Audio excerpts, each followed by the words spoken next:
What's up, guys? KAMIKAZE-FOX coming to you from IRL, International Racing League, F1 2019 on the PS4 platform. And this is round 12, Brazil for the F2 season.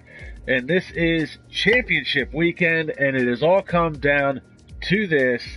I'm KAMIKAZE-FOX. I've got Eric Pettington, my driver, and strategic analysis with me. Eric, it's also your birthday, so happy birthday to you on that.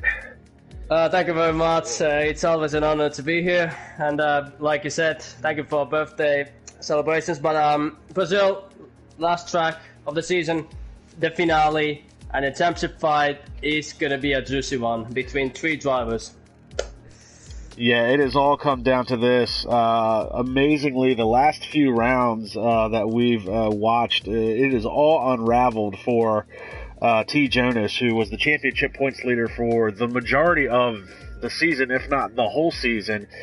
But last time out of Japan, he had a very bad race. It was a very rare mistake. He DNF'd all the way through.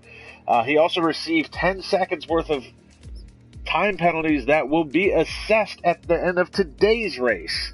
So he's got that looming over his head. He's really got his work cut out for him if he wants to try and take this championship. But it has come down between Ryan Hareen with 159 points, T. Jonas with 147, and Kevin Harrison still not completely out of it with 135. It's a three-way battle. It's pretty much up for grabs. Who are you taking your bets on? Well, it's very difficult, but I have to say Ryan Hareen looks very, very, very certain to win the championship here today, but hey, you never know what's gonna happen. But I have to say Ryan Hareen, but anything can happen actually. It can be any of those three drivers. But if I had to choose one, yeah, Ryan Hareen. Why not? Yeah, Ryan Hareen has come on pretty strong on the second part of this season, and speaking of that, he picked, he came home second place last time out. There was a bit of confusion last week. We had a commentator's glitch, or spectator glitch within the game, so we didn't get to really see the actual racing that was going on up front. Paco Suarez was not... His car wasn't communicating with us, so when we would spectate Paco Suarez, it was just him all by his lonesome. And when we'd spectate the cars around him, we never actually saw him. So, but to top it off, Epic the Animal, who was a newcomer making his IRL debut last time out, walked away with the win. Kevin Harrison walked away with the pole position. He was doing everything right he could to try and stay in contention. Ryan Hareen came home second. Paco Suarez was third. Kevin Harrison was fourth. Canville Hoon was fifth. Bjorn Langfeld was seventh. Bjorn Langfeld was sixth. Joe Hollis was seventh. And then there was a shakeup towards the back end of the points bank positions because of post-race penalties. So Sam Thompson was eighth. Ricky Evans was ninth. And Jared Fosbury did manage to work his way into the points. Baboon J was given some post-race penalties, which actually dropped him from eighth to 11th. And then Sean O'Sullivan and Harry Cooper were 12th and 13th. And then 14th through 20th were all DNFs. Jamie Griffiths, Thomas Mumford, T. Jonas with a very rare DNF, Nelson Santos, Rowan Lakely, Jack Mia, and Luis Wassman. And just to add insult to injury, Wassman also got a 5-second post-race penalty that will be assessed in today's race for not providing footage of an incident on track. And per IRL rules, if you are involved in an incident and don't provide footage, you will get a time penalty. So Luis Wassman's got that hanging over his head. T. Jonas has 10 seconds hanging over his head, and it is going to be a crazy race, I'm sure, here in Brazil. Yeah, like in real life, Brazil has been home of the many championship deciding races, with the most famous probably being the Brazil 2012 between Sebastian Vettel and Fernando Alonso. Is the rain going to play its part here today? Is it going to be a chaotic race? Are we going to see safety cars ending the results or manipulating the results? This is IRL finale, and I'm really excited. Really, my skin is in goosebumps. Like, I'm so excited. From a driver's perspective, to see a three-way championship fight, it's always awesome. And at Brazil, it's just unbelievable. Yeah, and this is what racing is really all about. We want to see a championship fight. We don't want to see it locked up early on. I mean, And congratulations to Matthew Alder, who did lock up the F1 tier championship many races ago. But this is what it's about: multiple drivers giving it everything they've got. And T. Jonas, we're going to talk about it all day. He's got that 10-second post-race penalty. He said, please, no safety cars earlier on in the day when I talked to him. And speaking of that, as far as a race strategy goes, what are we looking at as far as a qualifying strategy and a race strategy? We're looking at softs to medium, so we 15 laps with the softs and rest laps are with the medium tires. So pretty simple strategy. You qualify with the softest set, you take the medium set in the middle of the race, lap 15, and that's basically it. Very easy track. It's not so hard on the tires, and very equal track between the drivers. Small gaps, I believe.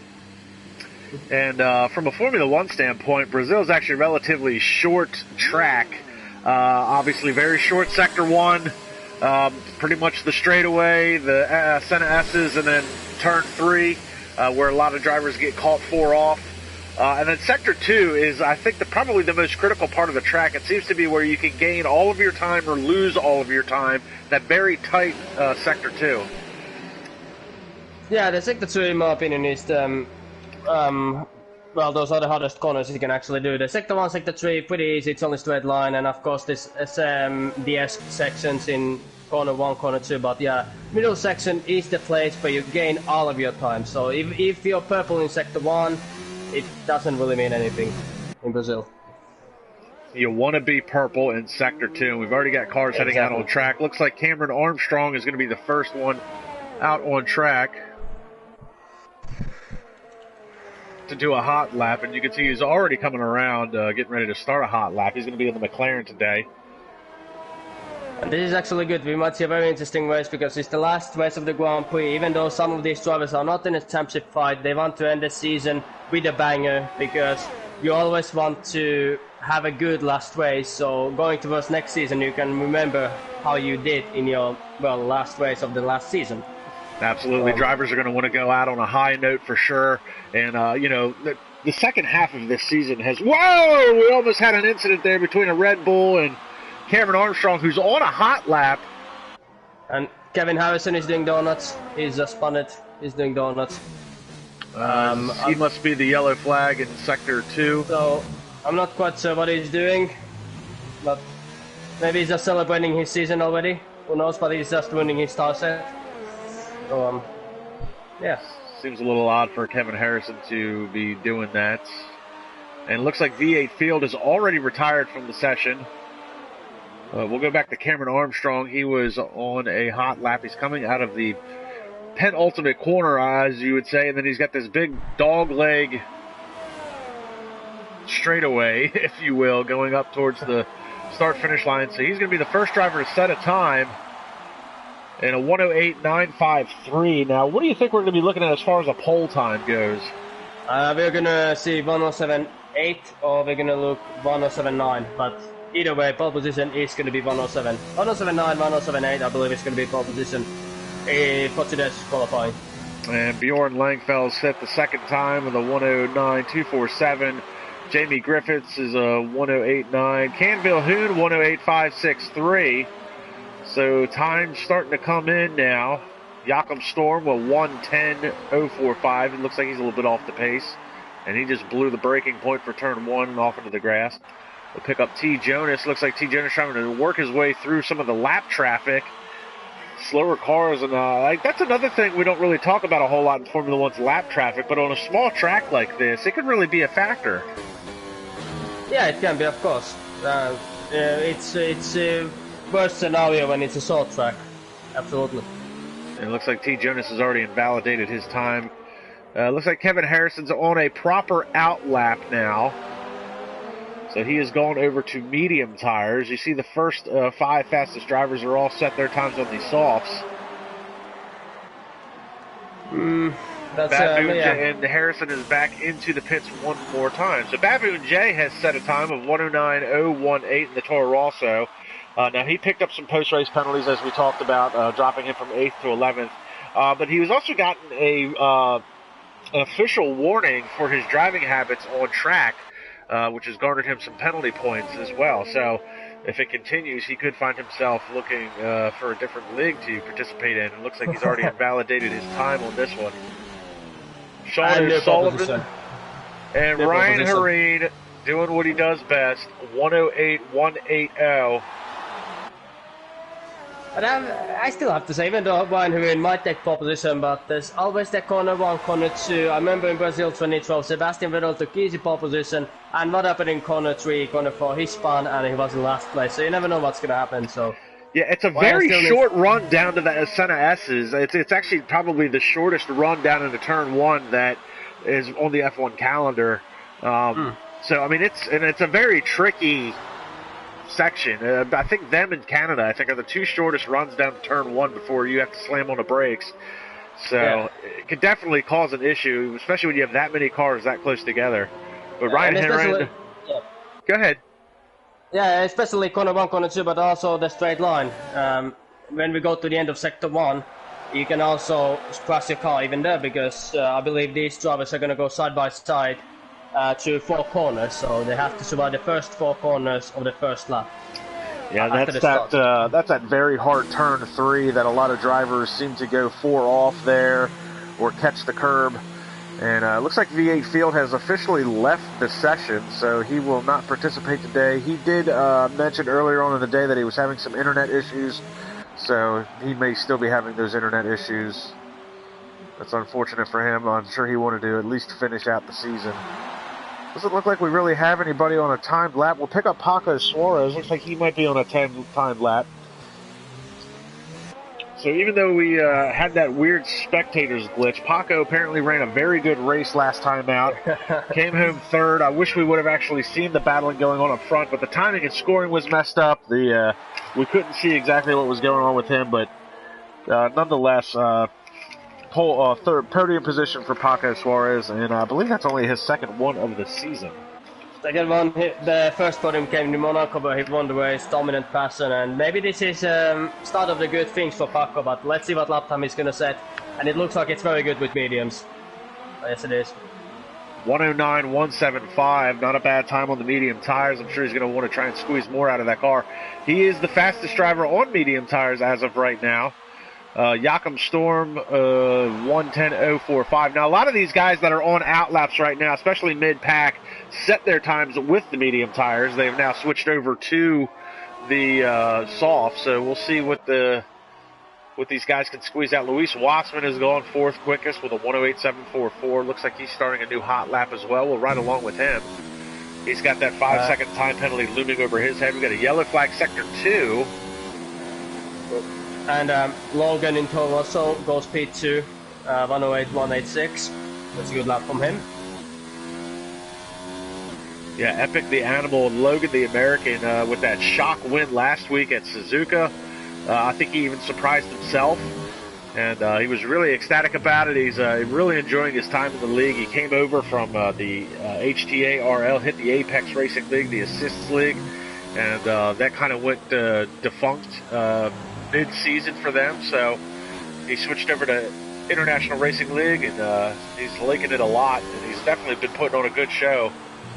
We're riding along with Luis Wassman, though, right now, see what he can do. He's all the way down at 7th. Racing Point's been fairly quick throughout the course of the season in qualifying to see if he's got anything left in the tank, work his way towards the top, all the way down to the inside wall, and he goes 4th quickest, 108.552. And the gap to his teammate only 9 thousandths of a second. I mean 11 thousandths. And Joe Hollis just came across the line to snatch that away from him. He's gone 4th quickest with a 108.517. Yeah. 9 minutes remaining in the qualifying, and still 2 championship fighters, Kevin Harrison and T. Jonas, are in P16 and P17, while the championship leader, Ryan Hareen, is in pole position. So, big pressure now for Jonas and Kevin Harrison to, get close to Ryan Hareen. And we're going to pick up T. Jonas.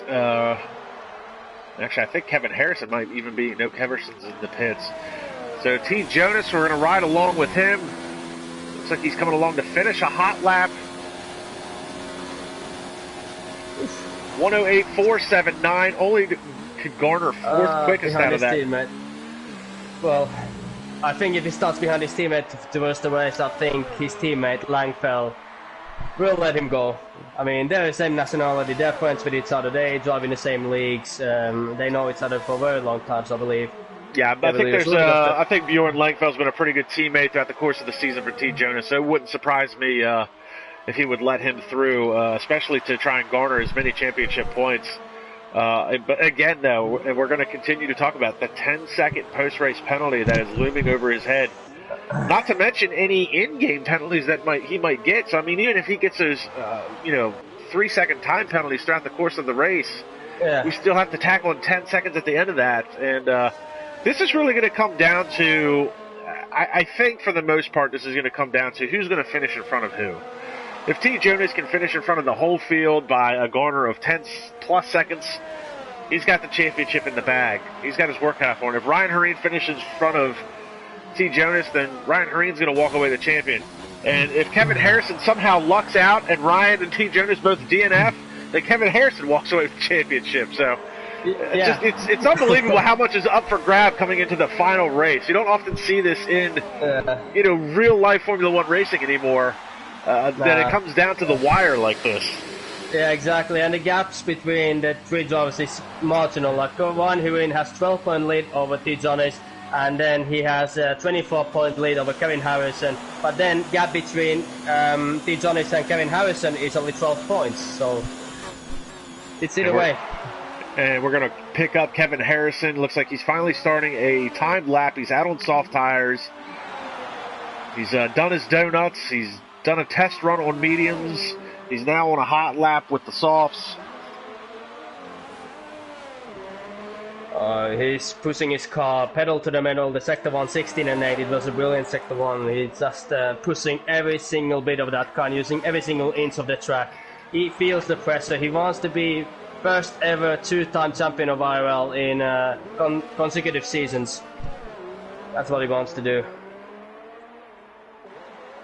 Yeah, IRL has never had a back-to-back F2 champion. I don't know about the Formula One tier. I know for a long time they only ran the one tier, but I don't think that they've ever had a back-to-back champion. No, never. There's always been a new champion after new season. But Kevin Harrison's purple in Sector 2, so let's see what he does. But look at Ryan Hareen. He just set the fastest lap of a 107.862, so he puts the nail in the coffin. Harrison can only muster out a 108.307, and less than 6 minutes left to play in this session, and Ryan Hareen is the first and only driver to crack into the 107s, and you called it as a pole time, a 107.8, and that's exactly where Ryan Hareen is. Yeah, but there's still 5.5 minutes remaining in the session, so I believe he might still take 2/10 off from that time, because the track does improve a lot in the last stages, so Ryan Hareen really showing that he doesn't have the champion's pressure, at least in qualifying. He's showing the whole field that he's the fastest driver, that he is F1 god of IRL at the moment. But we have to see what happens. And we do have one of the admins, Brandon Glover, just stating that this year Matthew Alder was the first back-to-back champion. He is in the F1 tier, so he's a back-to-back champion. But it's still up for grabs as far as Harrison's concerned for the F2 series.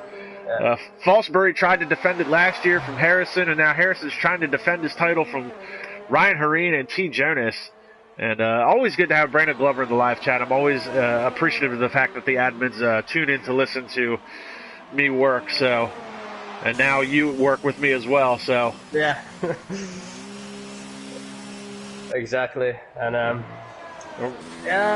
still, only driver who is now really Kevin Harrison 5th, Jonas 9th, so it's not the best possible place to start for the race because they're going to be stuck in the traffic, so they kind of have to find. And Bjorn Langfell just went 7th quickest, so he is going a couple of tenths quicker, and he's still above his teammate. His teammate's now dropped down to 9th. Baboon J is in the 8th position now. Yeah. Looks like a lot of guys are coming into the pits. Looks like Cameron Armstrong's the only driver out on track on a timed lap, and he's just now starting as he heads through the Senna S's and down the back straightaway. And also one important thing to do towards the championship fight is going to be who has most friends in this league, because you might hate some of the drivers, you might love some of them. So if Kevin Harrison and Johnny's have a lot of friends, you know, the drivers ahead, you know, I'm just going to pull a little bit to the inside line, I'm going to let you go. And if they have chance to block Ryan Hurin, they might do it, but it depends who has the best connections to these drivers. And it's also a very important thing, nobody thinks. It's like a very important thing to think about. It is, and I think Kevin Harrison and T. Jonas are pretty well respected for the most part, but I don't have a lot of feedback on Ryan Hurin. He hasn't done any interviews with us this year. I don't see a whole lot of chatter with him in the Discord chat. He's very much, I don't want to say he comes off as a cold shoulder, but I think he's very much like down to business. He's worried about doing the race, getting the job done, and moving on about his day. And he doesn't, dilly-dally with a lot of other extracurricular stuff. He's just very much to the point and lets all of his talking happen on track. I mean, the guy has made a comeback drive this year, trying to take this championship fight to T. Jonas, and it's really worked out for him the past couple of rounds. Things have really unraveled for T. Jonas since Monza, really. Yeah. Yeah, he got too, like we said, he's got too comfortable. He's been focusing on other stuff.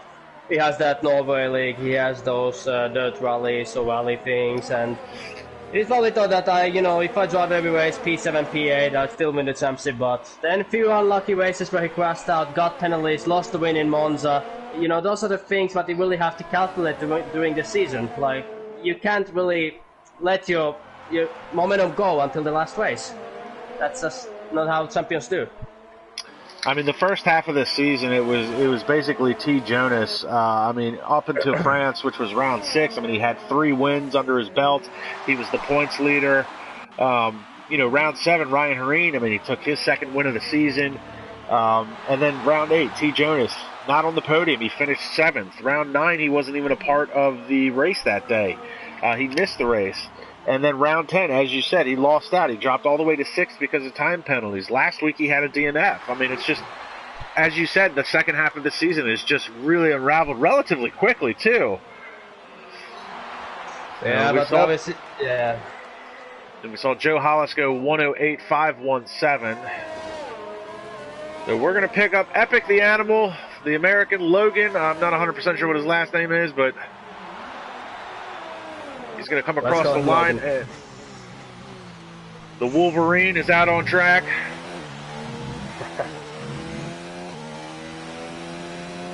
Yellow flags flying in sectors 2 and 3.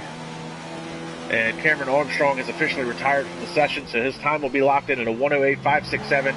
Epic the Animal here, trying to see if he's got anything left in the tank as he's doing his last hot lap. See if he can muster out a half a second is really what he would need in order to capitalize on this. And that's invalidation for Logan. And he's invalidated his time, so that's going to be locked in at a 108.186.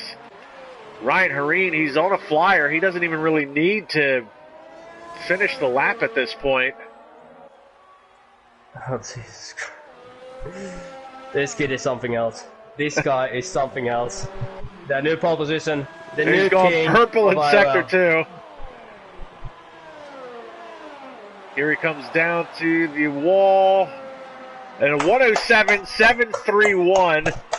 Logan is out of it. He's invalidated his time. Luis Wassman coming across the line. He's got nothing for him. Ken Vilhoon goes third quickest. Where's Kevin Harrison? Harrison coming out of the penultimate corner now onto the dogleg backstretch. Or actually on the dogleg front straightaway. Harrison giving it everything he's got. Probably screaming at his car right now. And a 108.140, only good enough for fourth quickest. Where is T. Jonas in all this? He's P3. T. Jonas has gone P3. Paco Suarez P2. Where did Paco come from? No idea, but this is good for Kevin Harrison. I know Kevin Harrison and Paco Suarez are very, very good friends with each other in real life. So Paco will try to attack Ryan Hurin for the first corner. This will be interesting. We have 3 championship fighters in the top 4. This is unbelievable. This is exactly what we wanted. This is exactly what we wished for the finale. This is, that's a great qualifying effort by Paco. He says, hey, remember that race last week where you guys didn't see me on track? I'm here, and I want you to know I'm quick. I hope you see me now. See me now. So Ryan Hareen with another pole position to try and start off this championship weekend, followed by Paco Suarez. T. Jonas starting in 3rd. Kevin Harrison is 4th. Logan Epic, the animal, is in 5th. Ken Vilhoen 6th. Luis Wassman is 7th. Bjorn Langfell is 8th. Harry Cooper 9th. Baboon J is 10th. And then Sean O'Sullivan could only muster out 11th. Joe Hollis is 12th. Cameron Armstrong 13th. Jamie Griffiths is 14th. Sam Thompson's 15th. And it looks like Jared Fosbury struggled with setup, 16th. And Joachim Storm is 17th. V8 Field did not set a time. He left the session. He rejoined. You're allowed to do that for qualifying. You're not allowed to do that for the race. We know he was having some internet issues earlier today, so we will see what happens. This is hectic. This is just something else. You know, the last few races we've had here in IRL have really been just hectic is the only word I can come to mind. Yeah. And Brandon Glover has joined. I believe Brandon Glover has he's been playing driving coach to somebody, I think. Or maybe he just likes to get in and just watch the race as opposed to the live stream. Maybe it's helping Kevin Harrison a little bit, Kevin and Paco a little bit. You know, that's a little bit. But look at the clouds. The rain might come. Yeah, I was going to say it's a little overcast. It's not bright and sunny as it was for qualifying, and I don't think anybody really gave us a forecast to work with. So that's always fun. You never know, the element of surprise. We saw it yesterday in SRL. They expected a dry race, and it rained in the middle of the race, and it really threw everything into chaos there for a few laps. Yeah. So, I mean, you never know. You never know what the Mother God is putting around Brazil. So here we go. We're going to run down the driver lineup again for the formation lap. Ryan Hareen coming off of another pole position. He is your championship points leader. We'll see if he can capitalize on that and take the championship today. But Paco Suarez, racing for pride, wants to finish on the podium, maybe snatch that one away from Ryan Hareen and help out his friend. T. Jonas is going to be starting in 3rd spot. He's also in contention for the championship, followed by Kevin Harrison. So as you said, 3 championship contenders in the top 4. Paco Suarez could possibly be the spoiler and all that. And Epic the Animal, coming off of a great win last time out at Suzuka. He's looking very quick this weekend. He could be a spoiler in today's race as well. Ken Vilhoen and Luis Wassman, the Racing Points, who have been quick all season in qualifying, starting in 6th and 7th. Luis Wassman has that 5-second post-race penalty hanging over his head. That will be added on to the end of his time. T. Jonas, mind you, still has 10 seconds that will be added to his time as well. Bjorn Langfell is going to be starting in 8th. We'll see if he can work his way through the field, help out his teammate T. Jonas in that championship fight. Harry Cooper's always quick but very inconsistent. He could be a spoiler in today's race and snatch a podium away from somebody. Baboon J was a little aggressive back in Japan. He's been given a official warning from the administrators of IRL. He'll be looking to try and keep himself in check today as he starts at 10th. And Sean O'Sullivan, who found himself with a win earlier this year, looks like he's starting on hard tires. That is an odd strategy. Yeah, that's really odd strategy. Maybe he's knowing something we don't know. Maybe the rain is going to come in the end and he will try to do the race without a pit stop if the rain comes. Joe Hollis will be starting in the 12th spot, followed by his teammate Cameron Armstrong. Jamie Griffiths, who's coming off of another DNF, unfortunately, last time out. 6 DNFs to his credit this year. Will be looking to finish the race. Sam Thompson will be starting in the 15th spot. Jared Fosbury found himself in 10th last week. He's going to hopefully put some points on the board again today. Joachim Storm will be starting in 17th, and V8 Field will be your final 18th driver for the season finale here.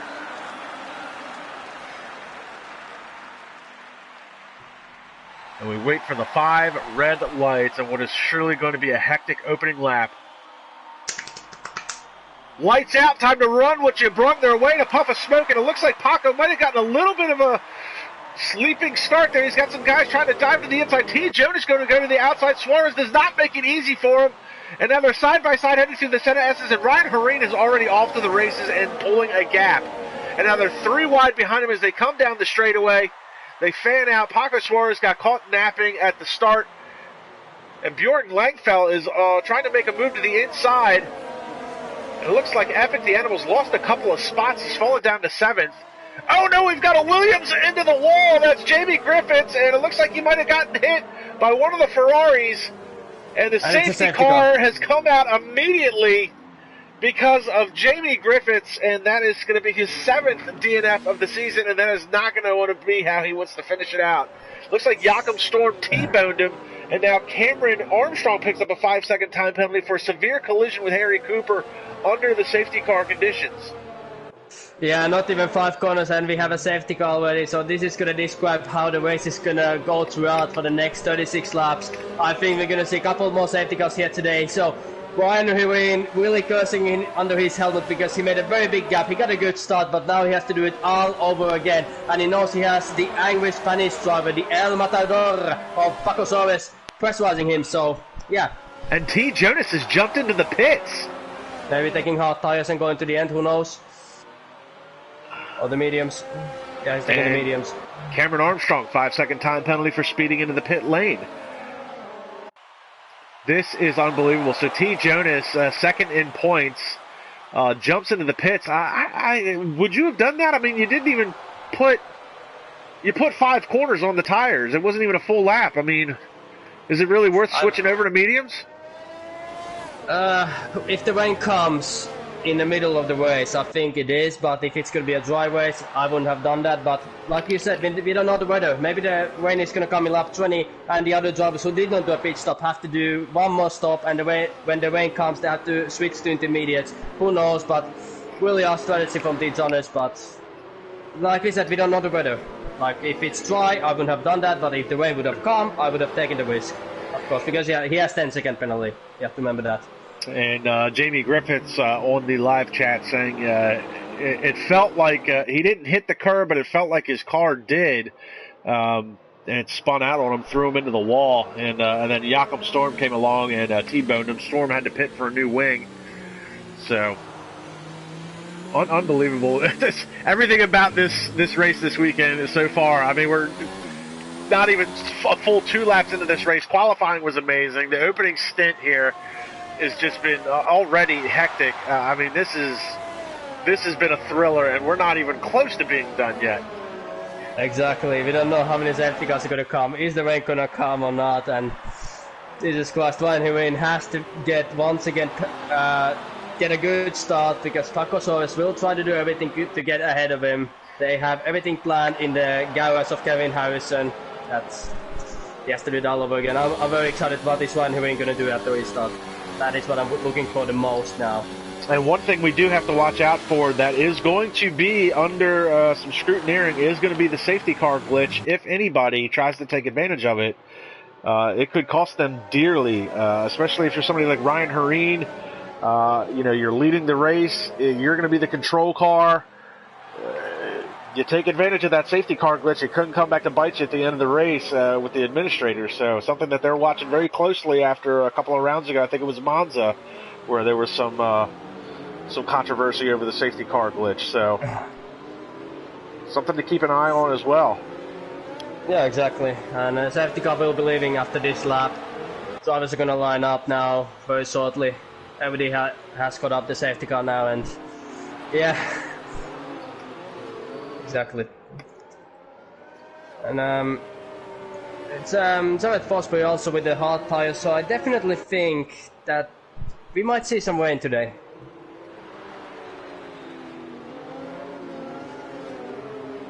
So safety car coming in.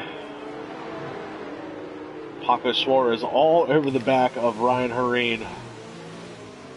Oh, and he's almost next to him at this point. Yeah, he has gotten the orders from Kevin Harrison. Try, bloody hell, get past him. Remember, Paco, you cannot pass before the start-finish line, and Hereen is off to the races. Good jump by Ryan Hereen. He caught him dropping again. He faked it. He slowed down and then he sprinted away immediately. Paco, that's an old trick in the book. That's a very old trick. Oh, we got a McLaren. It looks like Joe Hollis muscling his way into turn 1. No. He picked up a couple of positions. Definitely gave somebody a shoulder check. So even though Suarez was caught napping, From racing front of crashed. Oh my goodness! Three-car pile-up, and that's a new safety car. And that's Kevin Harrison's championship over. Oh my God! The Mercedes is on its roof, and that was Bjorn Lengfell. Unbelievable crash. And that started with Luis Wassman trying to make a very aggressive move. And Harrison's car's come out unscathed, even though he's 15th. There's no wing damage on the car at all. This guy is very lucky, but this is going to be very hard for him. He has to win this Grand Prix. It's 24 points. He basically has to win the Grand Prix and hope that T. Johnson one he will retire from the Grand Prix. But it's very hard now for him to win a Grand Prix. Unbelievable. I saw Wassman go into the wall, and the safety car's not out. We're still under green flag conditions. And one thing I have to say to you now that Logan and Canby Huhn are making pit stops. T. Johnson, after a pit stop, is back in P5. He's made a pit stop and he is in P5. And he's also closing in on V8 Field for the 4th spot, and he's probably going to make the move heading down in here into turn 3. He's got the run on him, and T. Jonas is going to be easily moved up into the 4th spot. So T. Jonas is going to set his sights on Baboon J, currently running in 3rd. Paco Suarez still trying to keep pace with Ryan Hareen. I can't believe they didn't bring out a safety car for that incident. I mean, I know we just had a safety car, but that was a massive crash. And unfortunately, Kevin Harrison, he really could have benefited from it. And Epic the Animal pitted. I don't know why. Maybe he had some wing damage, but he's pitted for hard tires. He's dropped all the way back to 14th. He may have been slightly involved in that incident as well. Canville Hoon running in 15th. So, crazy race. Baboon J running in 3rd. Unbelievable. Yeah, unbelievable, as you said. And there's a coding in Codemasters that it takes around 3 to 4 laps after the crash to bring out the new safety car. Maybe it's some kind of coding in the game. You know, you have to wait for 3-4 laps until the new safety car can come out. And Ryan Hareen has just set the fastest lap of this race, so he is off to the races. He has put a gap out on Paco Suarez of 1.3 seconds. Suarez, meanwhile, has got about a 3-second gap over Baboon J, and we're looking at the back of Baboon J's car, T. Jonas, who is stalking him at this point. And behind Jonas is Joe Hollis, who's managed to work his way up into 5th. And so Hollis has done a good job. And now for T. Jonas, it's bad. His teammate is unable to help him now against Van Hireen. Maybe they had a plan that Jonas is going to pit, Langfeld is going to hold Van Hireen up after Hireen did a pit stop. So basically doing a Valtteri Bottas strategy, but now they can't do that because one of the Mercedes drivers is out. So now it's up to the racers who's going to win the title. No strategies, no team orders. It's no holds barred now between these 3 drivers. And we're going to pick up Jared Fosbury, who is closing in on Sam Thompson for the 10th spot. I'm sure he would love to try and at least finish in the points, considering the tough year that Jared Fosbury has had. Finishing in the points would be good for him. And it looks like we've got a couple of guys going around V8 Field. Harry Cooper and Sean O'Sullivan. I don't know if V8 Field just had an incident coming out of the last corner there. And it looks like he's losing another spot. Cameron Armstrong getting to the inside of him. And they make a little bit of contact. So V8 Fields just lost 4 or 5 spots in the matter of a lap.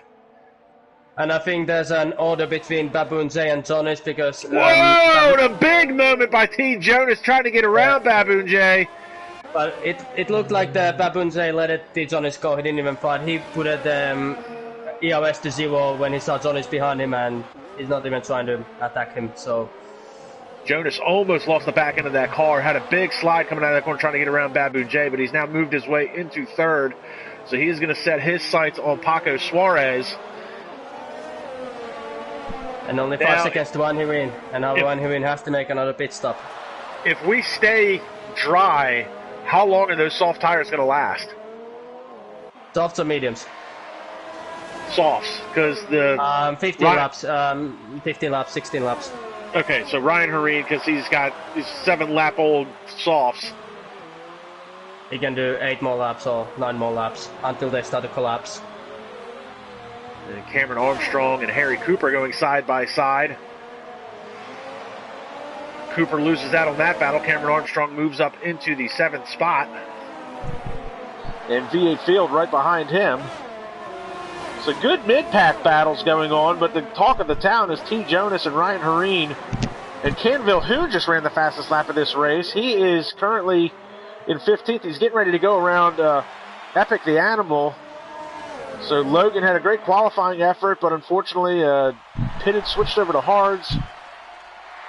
And watching the battle here, Logan trying to keep his car in a defensive position, but Vilhoen's going to go around. Vilhoen's on those soft, well, he's on the soft tires while Epic is on those hard tires.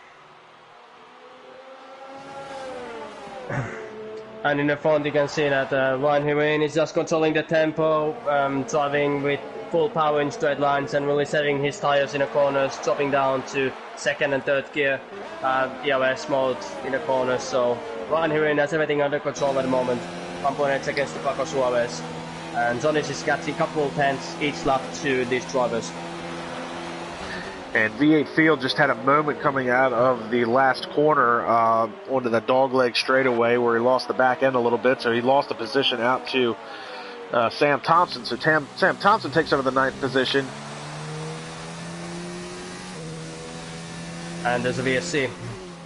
Virtual safety car. What has happened?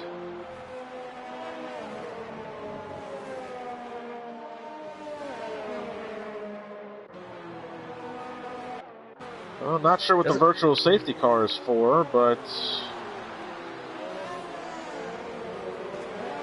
No, actually, I don't know how long the safety car, VSC is going to stay out, but Van Hireen might be able to do a pit stop if it's going to last for 40 more seconds. And we might see a pit stop from Van Hireen, but it's a little bit early on. And we're going to pick him up, see what he does. He is going to stay out. And we're back to green flag racing. So Kevin Harrison getting around V8 Field for the 10th spot. Not sure what the virtual safety car came out for, but Harrison's been able to pick up a spot because of it. He's got to be cursing under his helmet. This is not the way his race is. Surely he wanted it to go. Luckily, he came out of that massive 3-car incident unscathed, so. And it really looks like it's starting to get a little bit more overcast. It's starting to get a little darker, in my opinion. Yeah, it looks like that. Maybe we will see some kind of rain. So, I don't know. It's in Brazil. It always rains, even though it might say it's dry race. It still comes. Lap 30, it might come heavy rain. We might see cows flying in the air. We might see something else. So. Now picking up Cameron Armstrong, who's having himself a pretty good race. He's now closed in on Sean O'Sullivan for the 6th spot. So he qualified deep in the field, didn't have the greatest qualifying effort, but he's managed to work his way through the field, through this virtual safety car, the safety car, and a couple of pit sequences. Finds himself battling for some points. So good on Cameron Armstrong. Looking to make a move heading down into turn 1. He's got the DRS slot open. He's going to easily make that move into the braking zone. Cameron Armstrong up into 6th. Up into 6th. And it's a very big gaps now between the first 5 drivers. I think and Sam Thompson going to the inside of Kevin Harrison, trying to take that spot away from Harrison. Harrison running in 9th, able to hold him off for now. We'll see how long that's going to last. Sam Thompson all over the gearbox of the Alfa Romeo.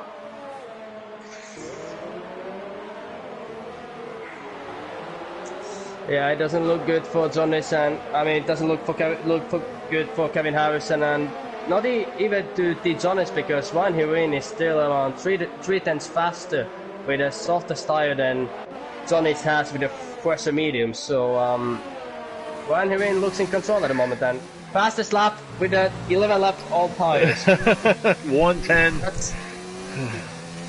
Ryan Hireen is doing what he does best.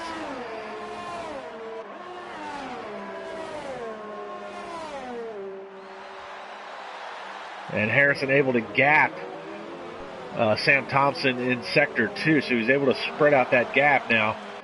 Sean O'Sullivan still trying to stick with Cameron Armstrong to get that spot back, but he's losing a little bit of ground to him down the straightaway. And the cars are surprisingly spread out a little bit more than I thought they would be here at Brazil. Yeah. Now 3 to 4 laps now, and we'll see the first soft runners pitting. And I don't know, maybe they are going to try to extend the tire life if the rain is going to come really, but yeah, I don't know, I really don't know what to say about this.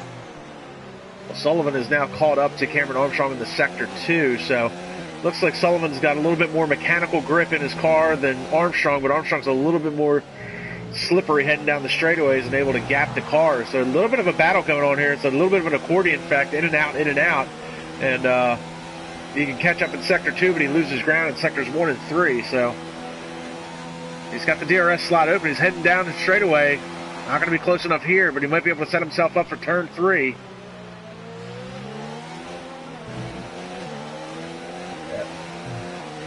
It's a good run coming out of the S's and now down the straightaway. But Cameron Armstrong has very good straight line speed. Like, if Sano Sullivan wants to overtake him, he has to do it in a corner. He has to surprise him, but doesn't look like he's fat. He has Cameron Armstrong has lower drag setup than Sano Sullivan because he's pulling away, even though Sano Sullivan has DOS. It's this section here, there's these Sector 2 where Sullivan's been able to stick with him and make up a little bit of time.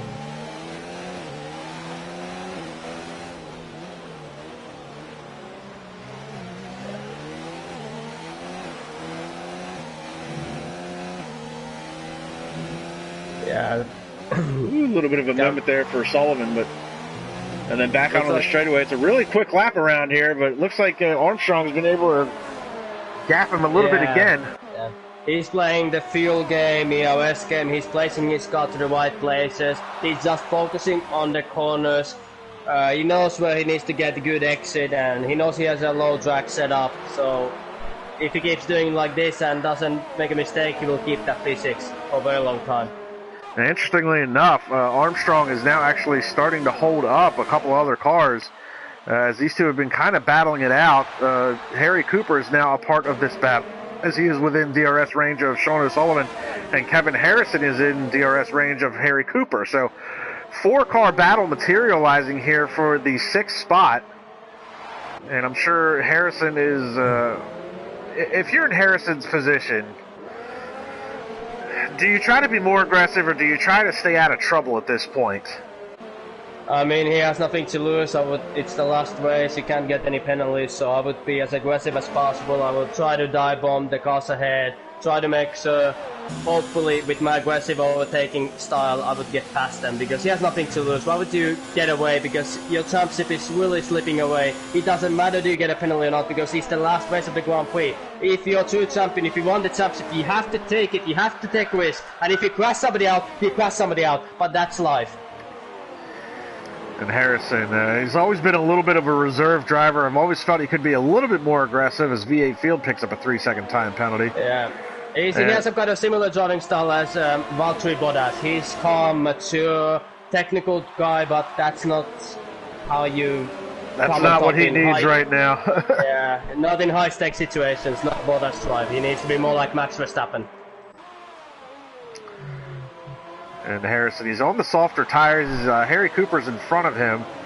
But Harrison, he's got 14-lap-old soft tires. He's still keeping pace with these guys. But those tires are going to be giving up here in the next couple of laps. He's going to have to pit. Yeah, definitely. And we'll see how hard Harry Cooper is going to make it to him, because they are in the same party. Is Harry Cooper going to think about his own race, or is he going to let his friend overtake him? Well, if I had to take a guess, Harry Cooper's probably going to be thinking about his own race.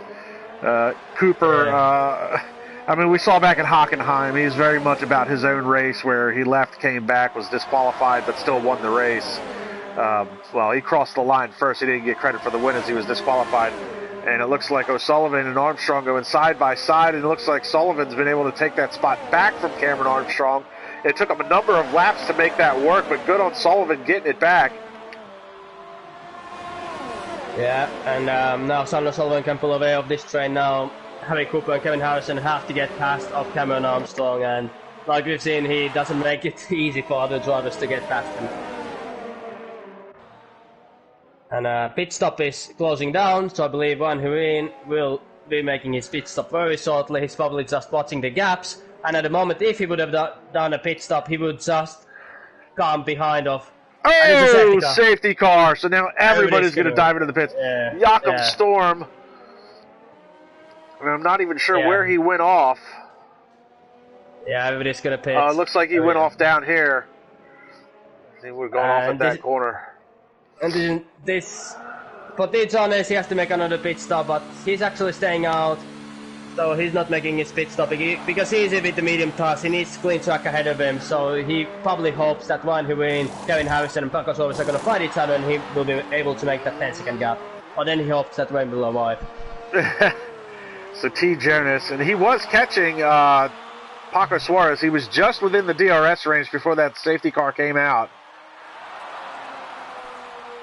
And it looks like everybody has dived into the pit at this point. So now it's up to the pit crews who can do what, especially mid-pack here. And it looks like Cameron Armstrong is going to be able to get out back in front of Sean O'Sullivan. So good on the McLaren team getting him done. Harrison's going to be coming out in 7th. So Harrison does pick up a couple of spots under the safety car through the pit sequence. So good on Kevin. He's going to be happy with that. But he's still behind Sean O'Sullivan. And actually, that wasn't Cameron Armstrong. Sullivan came out in front of Armstrong, but behind Joe Hollis was the McLaren that I saw. So Joe Hollis is up into 5th. And Baboon J running in 4th. And I will say, for the most part, it looks like it's been a quiet day for Baboon J. So looks like he's taken his warning to heart and tried to revise his driving style. And he's quietly worked his way into the 4th spot. Was running in 3rd earlier in the race. So good on Jay.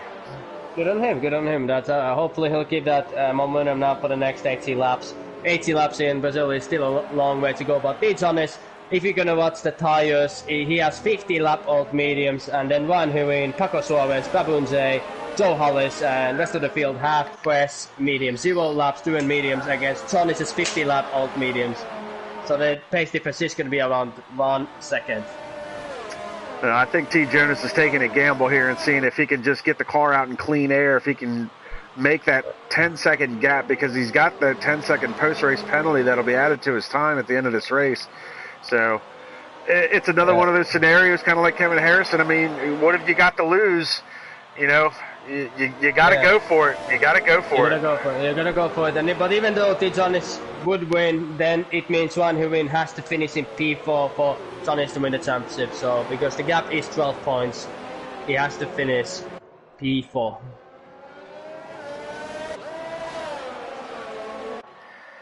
And I would imagine the safety car will probably be coming in this lap.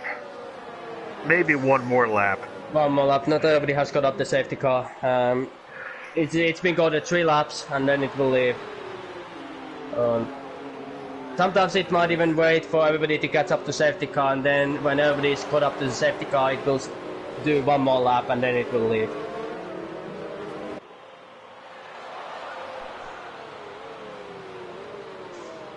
So T. Jonas, he's got Ryan Huyn right behind him.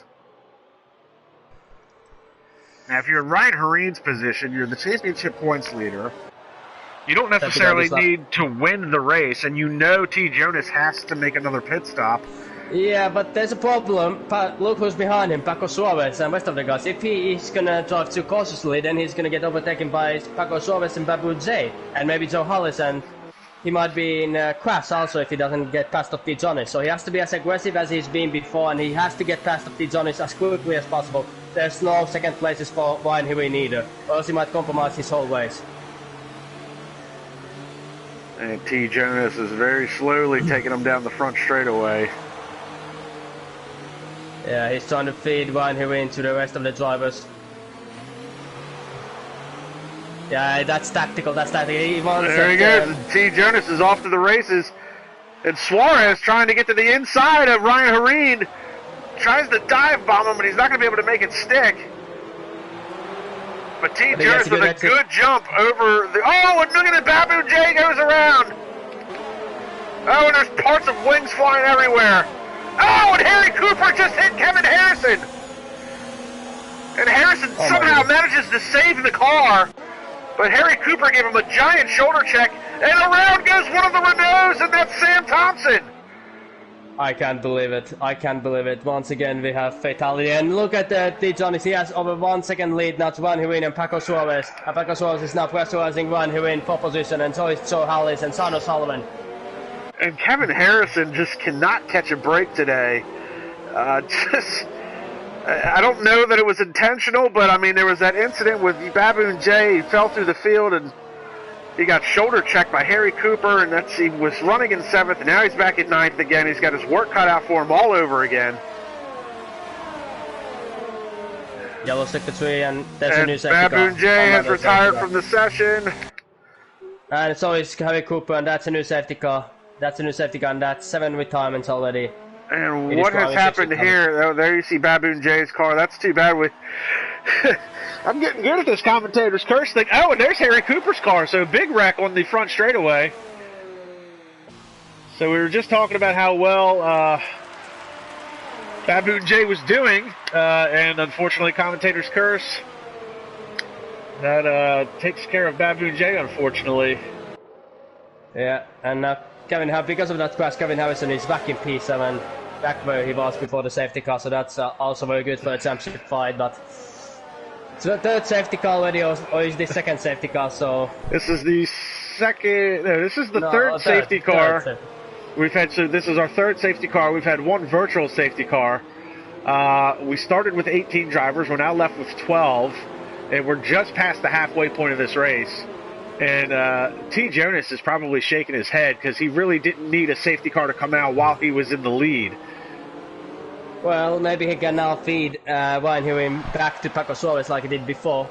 So Ryan Huyn is once again in pressure of the cars behind, because Jonas will do the same strategy. He will slow the field down massively towards the finish line, and he will hope that Ryan Huyn will at least lose 8 positions.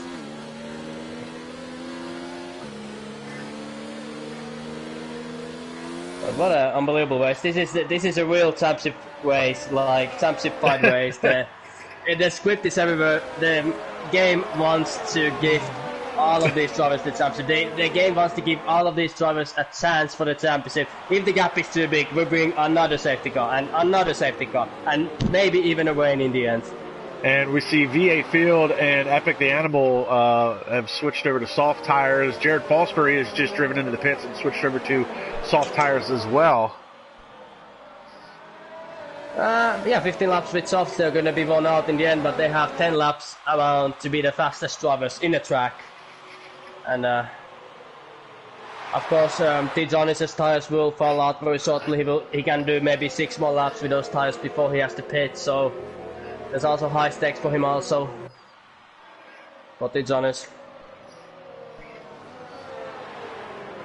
And that puts Epic the Animal back into the 10th spot, and really had high hopes for him today. Another great qualifying effort. He started in 5th, but got called out on the first safety car and hasn't been able to make up the spots ever since. Meanwhile, you got some of these guys running mid-pack like Joe Hollis and Sean O'Sullivan, who could threaten for a podium finish. I mean, O'Sullivan's got a win to his credit this year. Hollis has showed he was very quick in the wet weather, where he garnered a pole back in Hockenheim, I believe it was.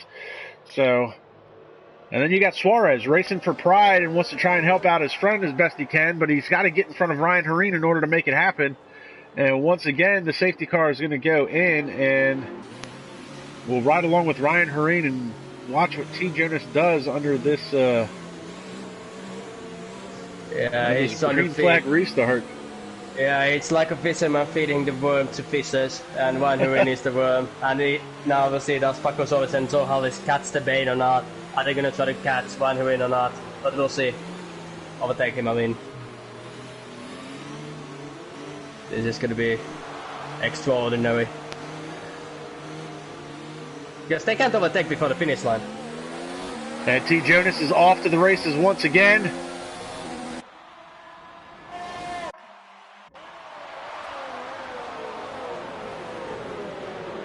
And Kevin Harrison, tries to make a move, but he outbrakes himself.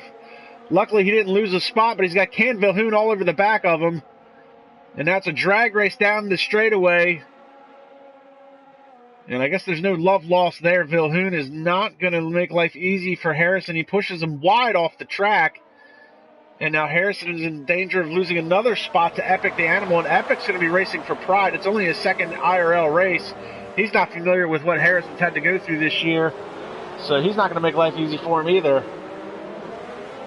So Kevin Harrison probably shaking his head going, what do I got to do to get up front? You have to overtake people.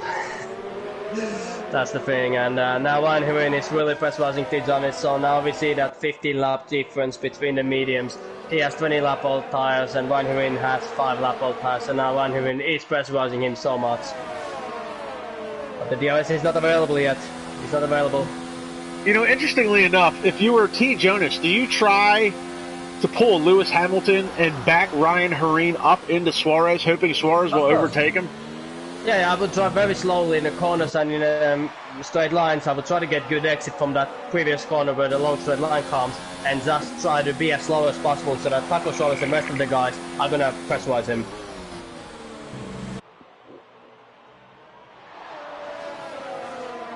So yeah. Ryan Hereen within half a second of striking distance to retake the lead of this race. We know T. Jonas has to pit at least one more time. And you can see from T. Jonas' POV, he's not pushing in the corners, he's driving with 0 ERS, so he's doing the Lewis Hamilton strategy. He's trying to slow down Ryan Hereen to Paco Suarez so that Paco has a chance against Ryan Hereen.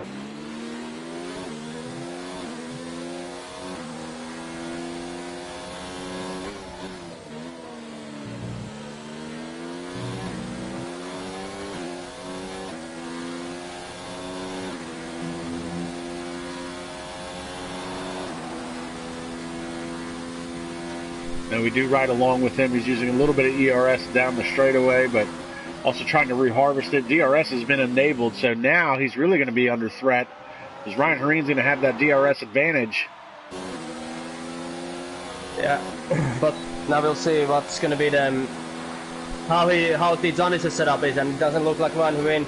He's not even pushing in straight line, he's using 0 ERS, so he knows what T. Jonas is trying to do, and he's not even trying to overtake him. He's not risking it, but it's going to be a massive pressure against Paco if he doesn't overtake T. Jonas soon. And Ryan Hereen doing some really hard downshifts high into the rev range. Really using that engine braking at the last minute.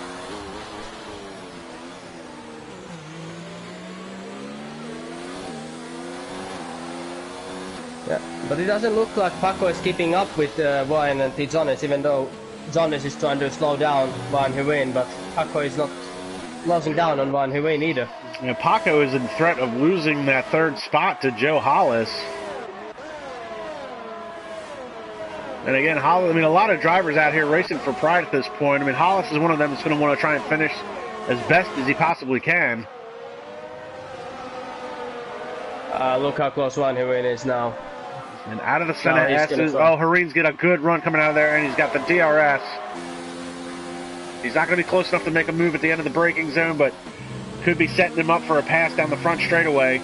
A little bit of a twitch there out of T. Jonas' car as we ride along with Ryan Hereen.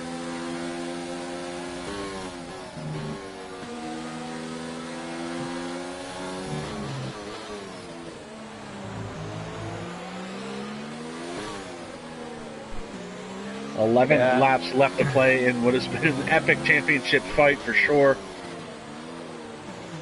Absolutely. And another twitch out of T. Jonas' car. He's really starting to struggle with the rear end grip now on those tires. Yeah, he has to make a pit stop. His tires cannot take it anymore now. Van Huyn, it's going to be easy overtake for him for sure. It's a long straight line. DRS is going to come, and it doesn't matter what place Jonas is going to place his car. It's an easy overtake for Van Huyn after SNISS. Not probably here, but in SNISS. And Ryan Hereen just ran the fastest lap to add insult to injury, and he's going to get to the inside of T. Jonas and retake that lead and possibly put the nail in the coffin for this championship battle. T. Jonas is going to try and stick with him, but these two have pulled out now over Paco Suarez, and Suarez still falling under threat of Joe Hollis. You know, the battle on the mid-pack battle here, you got Joe Hollis trying to chase down Suarez, Sean O'Sullivan trying to be a part of that. That's basically a three-car battle for third. Then you got a little bit of a gap back here to Cameron Armstrong and Canville Hoon and Kevin Harrison, who is now falling back to 8th position. And he has got Epic the Animal breathing down his neck. So Epic's going to be looking to try and make a move on Harrison. And T. Jonas is losing a little bit of touch. And it's a shame now because really, T. Jonas, if he pits now, I mean, he's basically going to come out at the tail end of this field. Yeah, because he has that 10-second penalty, so there's nothing really he has to do. That was a strategy mistake, but he had to try it. But he has to pit very shortly. I can't believe he can drive 31 laps with the mediums. That's, I think, quite impossible with those tires, but we'll see. Ooh, and Epic the Animal making a move to the outside on Kevin Harrison. Into the center S's, Epic trying to hang tough. And Joe Hollis and Taco Service have crashed with each other, and Joe Hollis has lost 7 positions because of that.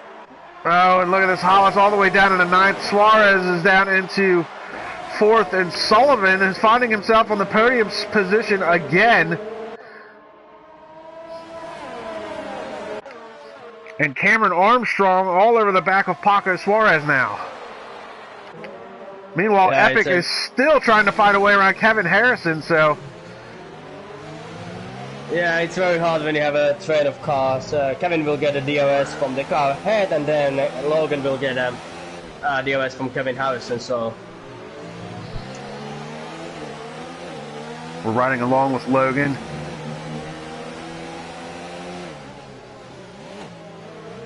This might be a big fight now. Big fight now.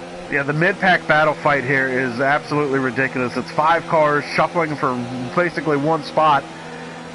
And around the outside, once again, Harrison taking that defensive line. He's going to make Epic go the long way around, but Epic could set himself up for the next part of the center S's. And it looks like he's going to do it this time. He's going to get in front of Harrison. That was a great overtake. That was a great overtake. Reminds me of Michael Schumacher, Kimi Räikkönen in 2012. And we've got our good buddy Lewis Marshall in the live chat. Haven't seen him in a while. From SRL fame and IRL fame. Lewis Marshall hasn't been doing some F1 racing. Oh, and around goes one of the racing points, and that is Canville Hood. And another VSC. So to add that to the tally, 3 safety cars today, 2 virtual safety cars, 5 total full course yellows, and now T. Jonas. What does he do? Should he pit? I have no idea what he should do because he has the 10-second penalty. Drive as long as you can with those tires, I have to say. Just drive as long as you can, because if you pit, you're basically throwing out even your smallest chance of getting a podium or getting past Kevin Harrison for P2. And once again, we're back to green flag racing. Epic has now moved up into the 6th spot, and he is all over the back of Paco Suarez. Suarez has got that little bit of wing damage, I think, from his contact with Joe Hollis. And to the outside once again. Oh, and it's a 3-car battle, and now look at this. Epic is trying to get around 2 cars. He wants the 2-for-1 deal. Can he get the special? He's gotten around Cameron Armstrong. Armstrong coming back to the inside. Here comes Kevin Harrison picking up a double slipstream. And Harrison back to the inside of Epic. Couldn't make it stick. Couldn't make it stick, but yeah, I now think that Kevin Harrison's championship fight is in the garbage bin. So now he's just racing for pride, trying to maybe get ahead of T. Jonas for P2. The gap is 12 points between Kevin Harrison and T. Jonas. T. Jonas having that 10-second penalty, so if he finishes in P3, I believe, or P4, he will get that P2 in the Drivers' Championship. And what an amazing drive by these guys. Oh, and look at this Epic. A little bit of a bump and run coming out of that corner. It looks like Cameron Armstrong was getting a little bit backed up from Suarez. And now Epic's going to have double slipstream as they're going to go side by side. They touch going down the front straightaway. Here comes Epic. He swings to the outside into the braking zone. Really trying to pick his spot here. And again, they touch. Epic cuts to the inside. And now he's gotten that position.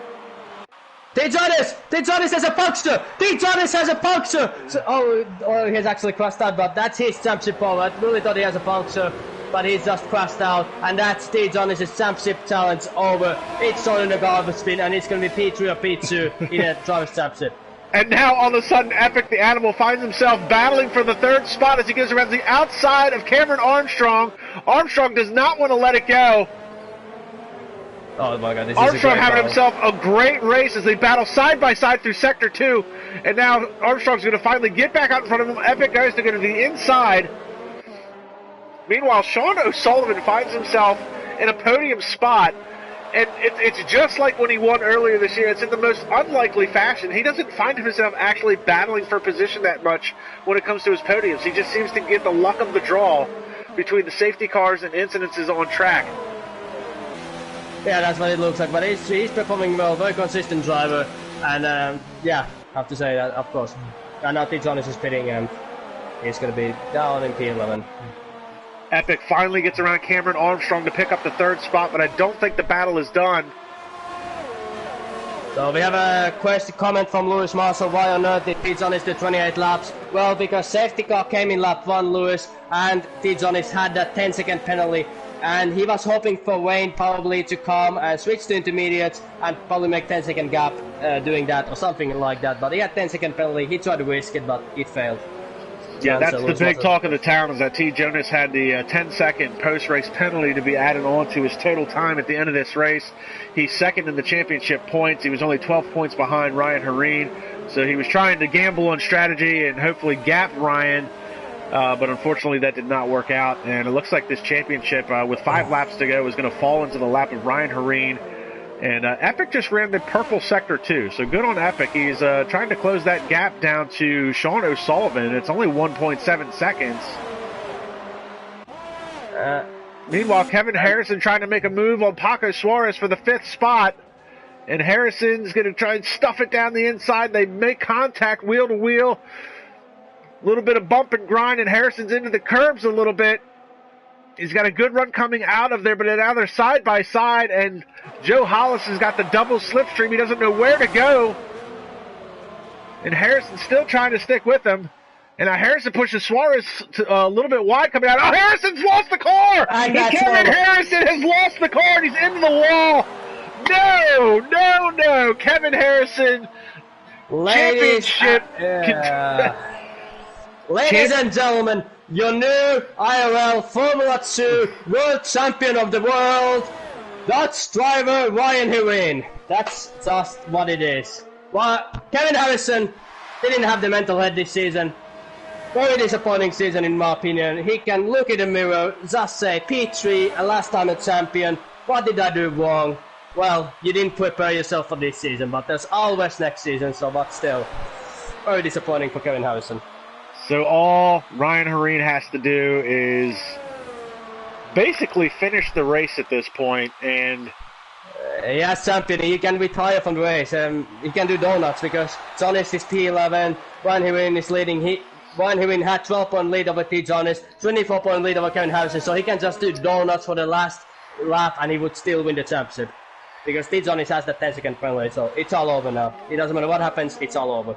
But there's still battles on track as we pick up Paco Suarez and Joe Hollis battling side by side for the 5th spot.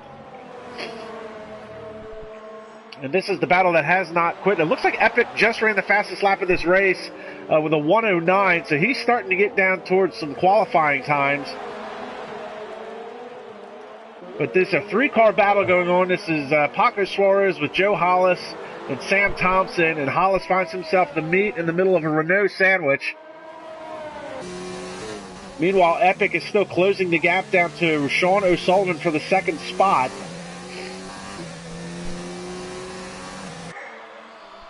Yeah, there's still a lot of fights going on, and still Joe Hollis and Paco Suarez are fighting it out for P5 position, so that's very great to see. McLaren and Renault fighting for position. That's unbelievable. And Epic picks up a 3-second time penalty, so that's no bueno. Because this battle here is less than 3 seconds behind him. That is Cameron Armstrong trying to close in the gap. Side by side, though, goes Paco Suarez and Joe Hollis. Hollis to the inside.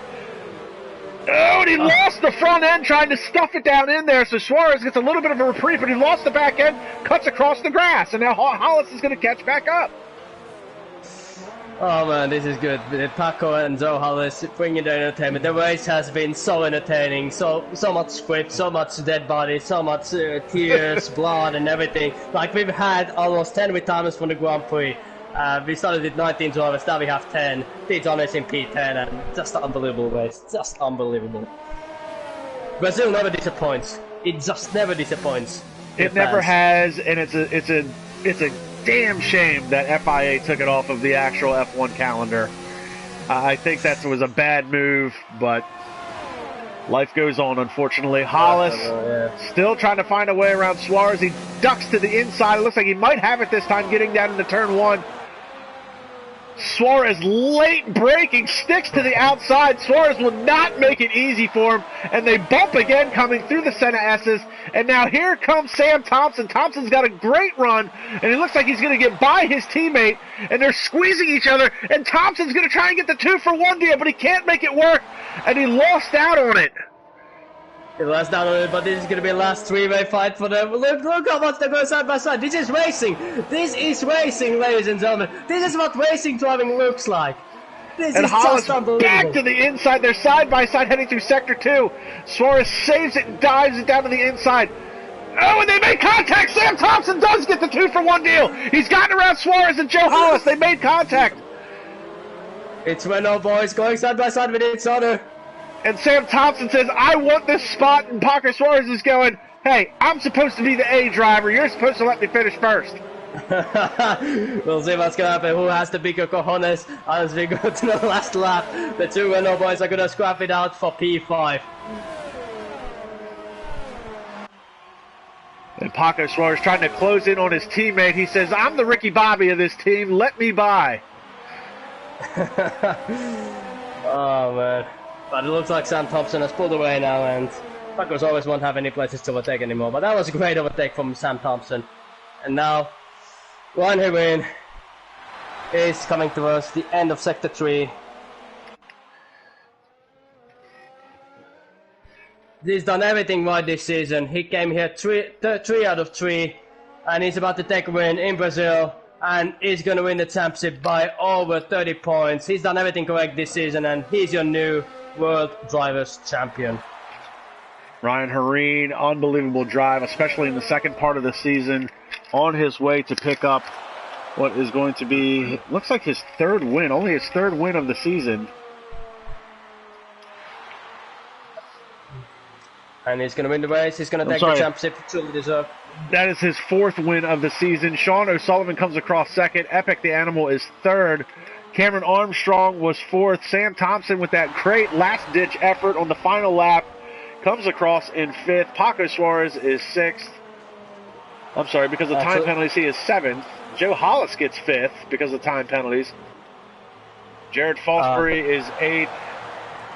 V8 Field ninth, and T. Jonas is going to be shaking his head looking back, especially at these last 3 rounds in the second half we'll of see the some season. Donuts. Come on, John, let's do some donuts for the viewers. There we go. You didn't win the championship. You didn't take the chocolate cake. You took the chocolate cookie, and he's doing the donuts for the fans. I love to see that. An unbelievable. It was a 12-race season. I wasn't confident it was going to be that exciting when they announced the schedule. It's actually the second season they did on F1 2019. But I tell you what, 12 races, the second half of the season has really come alive. Ryan Hirin picking up his 4th win of the season to capitalize on the unfortunate events for T. Jonas and Kevin Harrison.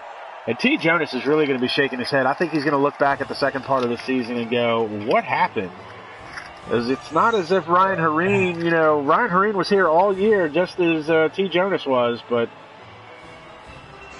Yeah, it's very, very simple. The other one was more hungry than the other. The other one wanted it more than the other. The other one just wanted to feel himself as the best of the world, and the other one was just already confident that he has the title. So that's why Ryan Hirin won the championship. He was more hungry than Jonas. He had more heart than they did Jonas, and that's why he won. That's why we have a new World Drivers' Champion. Unofficial results, Ryan Hirin with the win. Sean O'Sullivan is second. Epic the Animal is third. Cameron Armstrong fourth. Joe Hollis is fifth. Sam Thompson is sixth. Paco Suarez is seventh. Jared Fosbury eighth. V8 Field ninth. And T. Jonas was the last driver running. Picks up the final points-paying position. 11th through 18th is all DNFs. That is Kevin Harrison, Can Vilhoon, Harry Cooper, Baboon J, Joachim Storm, Bjorn Langfeld, Luis Wassman, and Jamie Griffiths. And I don't even know what to say. We're going to try and get some drivers in here for some interviews.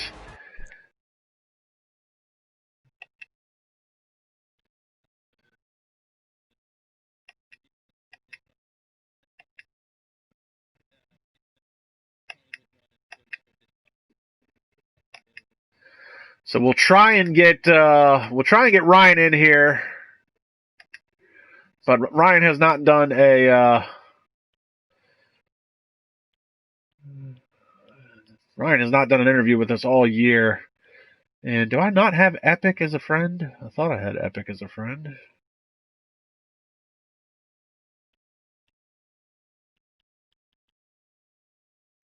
You know what, though? I'm going to try and get T. Jonas in here.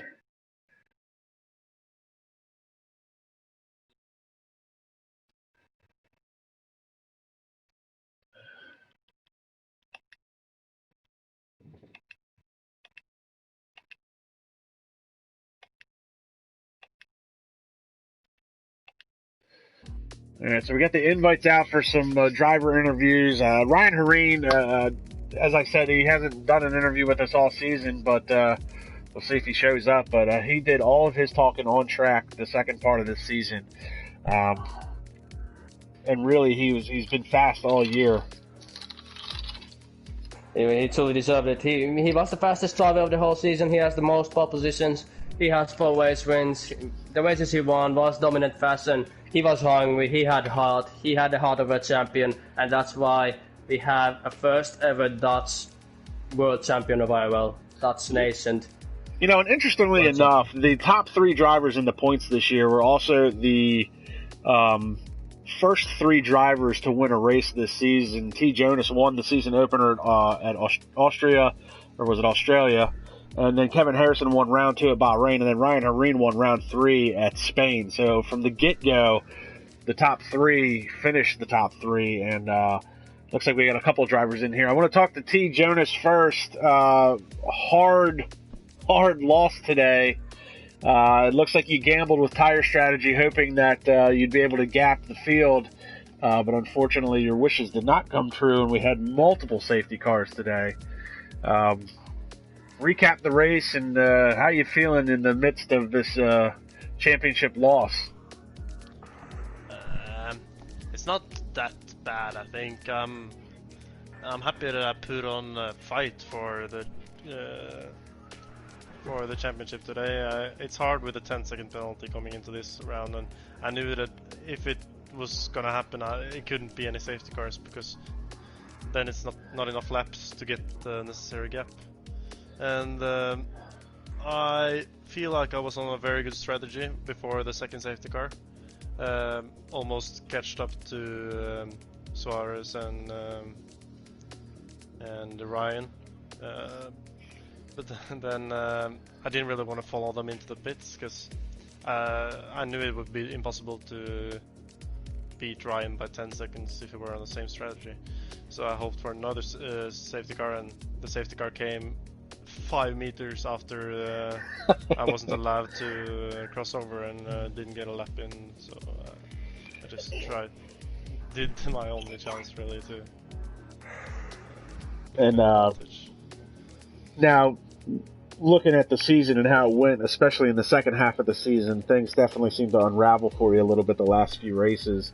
Is there anything you might change going into next season to try and take the title, or are you just going to keep plugging away and doing what you do?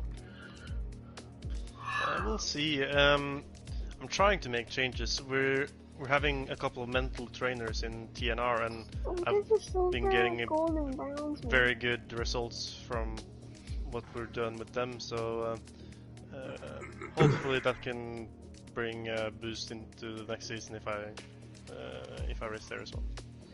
Well, tough finish today, but congratulations on a great season nonetheless. Certainly wish you the best of luck moving into next season. And next I want to talk to Sean. Sean, you walked away with a podium again today.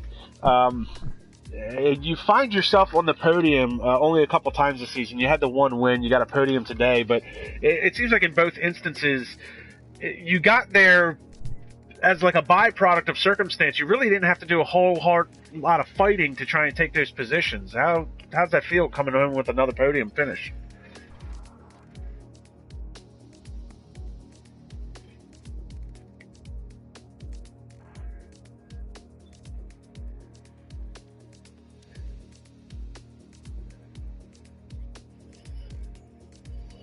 And your tire strategy today was pretty spot on. With so many safety cars on track, I mean, did you have to question yourself whether you were making the right call at the right time, or just kind of fell to you, no problem?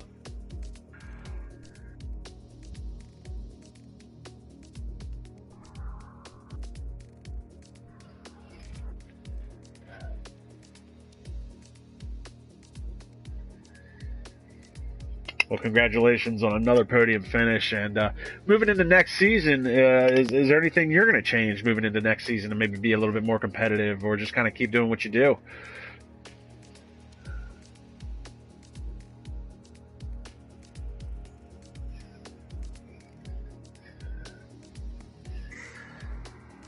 Well, luckily, there'll be enough time between now and the next season. You can probably practice that a lot and hone in on it. And then, of course, we definitely want to talk to Epic. He's only been with us for 2 races, but in both cases, he won last week. He's on the podium again this week. Logan, things weren't looking real good for you there for probably the first 75% of that race, but it kind of came together for you at the end. You qualified well, but I know you got called out on the first safety car. How was your day? It seemed pretty up and down. Yeah, that's a very polite way of putting it. Yeah, that first incident between the Alfa Romeo and I forget what the other car was, I tried to dodge him, destroyed my front wing, and then from there, I didn't want to assume there'd be another safety car. You never want to assume there's going to be a safety car, I guess. So I just went on the hards and hoped I could replicate Japan. But as safety cars kept coming out, of course, the smart play for me would be to get onto fresh tires, like the mediums and the softs. But at the same time, I'm still at the back and I'm still behind all the chaos. So towards the end of the race, it was probably exciting for you guys, just trying to watch me pick through the chaos and get to where I feel like my pace could take me. But at the same time, for me, it was butthole clenching to say the least. So, and I assume you and Sean will get F1 2020. Do you guys have? Will you guys be sticking with IRL in the F2 series, or will we be moving on to different leagues or different tiers? I feel like I'm just going to stick with this league. This is definitely the most organized league, especially with my changing work schedule now that the pandemic is apparently ending, and I'll be going back to bartending. Sundays are going to be the best day for me, so this league's going to be the best option for me. It's the biggest league I've been a part of. I mean, I've only been a part of league racing since I think March, so still generally new to this, but yeah, going into the next game, generally speaking, in other genres of games, whether it's shooters or fighting games, I have a history of doing very good when a game first comes out. I adjust quickly to new games. So, I mean, I'm in attack mode going into the next season. When the next game comes out, I'm going to be studying everything, what's different about throttle vacation setups. I got a new controller that someone got me for my birthday, so I can actually be way more accurate on my triggers. I have a D-pad that works. I have a square and X that works, so I'm only gonna be more efficient from here on out. So yeah, I was kind of just setting the tone. So I mean, if you're doing this well driving with a broken controller, then I'd hate to see you with a new one. So. Oh no, I'm on the fresh controller. Japan was my last race on the old one. This was my first race. So far, so good. And Sean, will you be sticking with the F2 tier and IRL, or are you going to be moving on to anything different?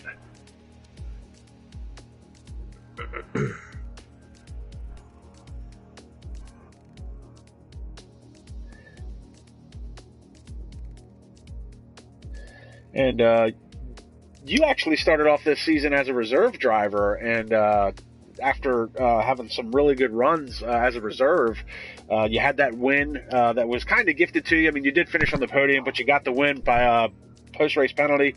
And then obviously you raced your way to a podium today. So, I mean, you're going to be a full-time driver next year. Is there going to be any adjustment for you? I mean, I know you said you don't want to. You're going to try and go without ABS, but is there a mental adjustment to try and make every single race, as opposed to just hoping you get to race during a weekend?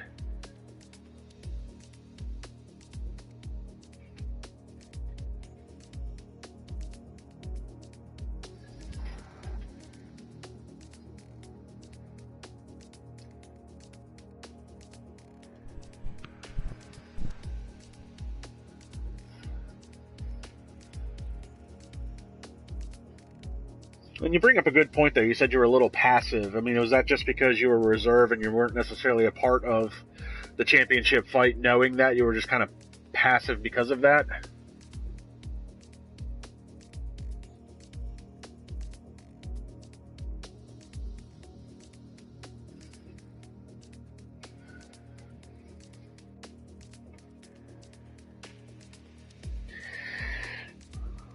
Well, congratulations on your podium finishes, guys. Eric, you got anything you want to add to what has been another amazing IRL race? Nothing to add. Pretty much handled up. Great race. Congrats for the new World Race Champion run who win, and congratulations for the future champions of Logan and Sean O'Sullivan, who are definitely going to put the money where the mouth is for the next season. So, yeah. We're gonna have an interesting field next season. That's what I'm gonna say. Just, it was a huge honor to be with you, Lance, and thank you for giving me the opportunity to be a co-commentator. I really appreciate it, man. Thank you. Absolutely, guys. So anybody that's still watching, appreciate you guys tuning in every week, checking it out. This is, watching us do the F2 series. Be sure to like, subscribe, and comment to the YouTube channel. Check out and get caught up on all the previous races from all the tiers. We run F1, F2, F3. There's also videos on there now from Dirt Rally 2 Championship that just finished up last week. And they're going to be doing another Dirt Rally 2 Championship moving forward. This last one was done with R5 cars. The next one's going to be done with a different kind of car. So look forward to that. And obviously, like us on Twitter. Follow us on Twitter at F1_IRL for all the news and notes moving forward with the new game, when the new schedule is going to be coming out. Obviously, the game drops in July.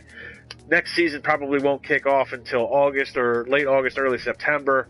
But, guys, I look forward to having Epic and Sean back next year. I'll be back next year, I'm sure. And we'll see if we can get Eric back in the booth with us next year. I'm KAMIKAZE-FOX. This has been IRL International Racing League Season 7 F2 Series, F1 2019 on the PS4 platform. We will see everybody next season.